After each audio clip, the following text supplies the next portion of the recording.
मैं आज आप सभी से कुछ संकल्पों का आग्रह भी करूंगा। ये आग्रह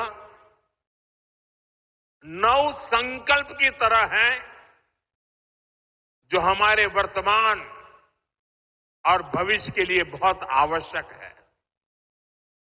संत समाज जब इन आग्रहों पर अपना आशीर्वाद दे देगा तो इन्हें जन जन तक पहुंचने से कोई रोक नहीं पाएगा।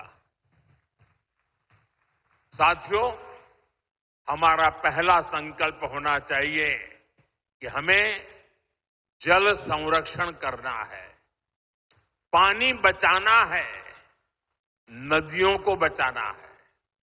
हमारा दूसरा संकल्प होना चाहिए कि हम पेड़ लगाएंगे।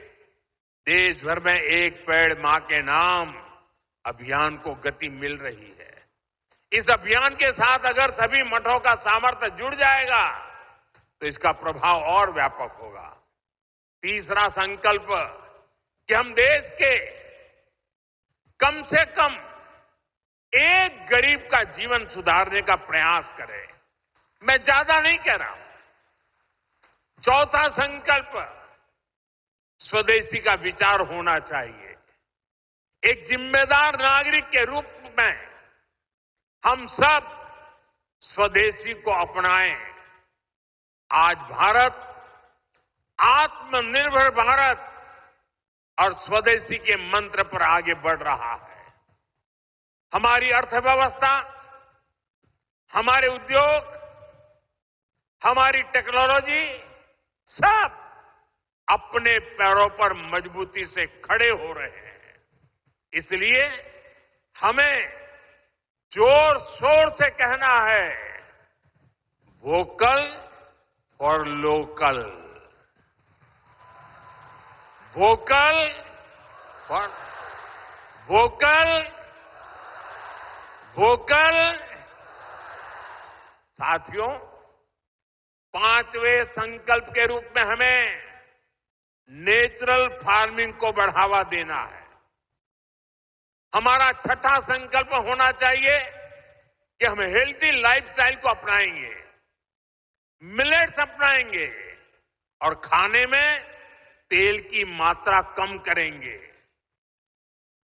हमारा सातवां संकल्प ये हो कि हम योग को अपनाएं, इसे जीवन का हिस्सा बनाएं। आठवां संकल्प मैन्युस्क्रिप्ट्स, पांडुलिपियों के संरक्षण में सहयोग करें।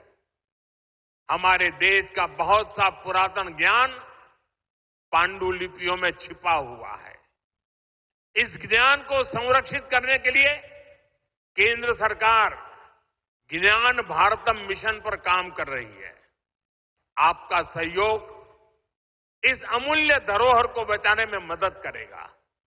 साथियों, आप नौवां संकल्प लें कि हम कम से कम देश के 25 ऐसे स्थानों का दर्शन करेंगे जो हमारी विरासत से जुड़े हैं।